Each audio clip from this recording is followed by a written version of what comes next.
最近也是第2次参加奥运，这一次在带领学弟走过这个过程，来跟大家分享一下。喂，有吗？首先跟那个各位教练老师、亲朋好友、家人们，谢谢你们大家来接机，我们很感动。那这次我们大家都尽力了，那之后我们也会继续努力。这次不是终点，是下一个起点。对，谢谢大家。好，谢谢魏军，很棒。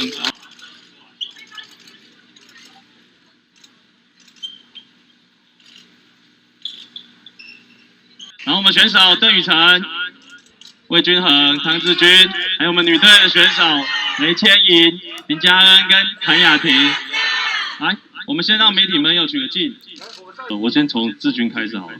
志军昨天的比赛完之后，大概现在是全台湾最有名跟最贵的汤包哦。所以在这个部分来讲，志军，我问一个问题，但可能全台湾的民众很想知道，你最后一箭把金优镇射完，你知道你分数比他高的那一刹那，你的心情是什么？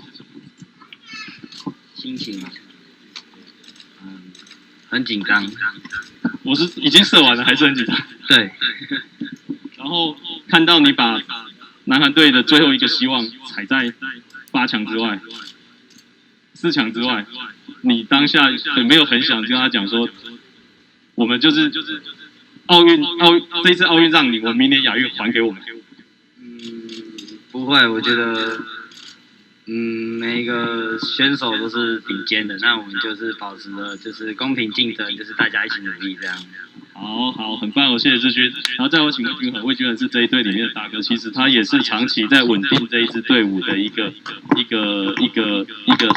重要的一个定心人物哈。最近也是第2次参加奥运，这一次在带领学弟走过这个过程，来跟大家分享一下。喂，有吗？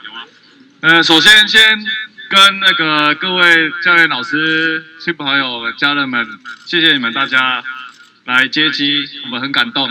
那这次我们大家都尽力了，那之后我们也会继续努力。这次不是终点，是下一个起点。对，谢谢大家。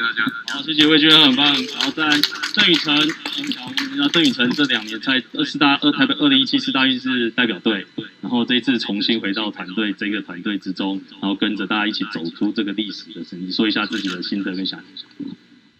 就很开心自己还有机会可以跟2位国际赛经验丰富的前辈们，可以一起出国比赛，然后有拿到不错的成绩，就这样。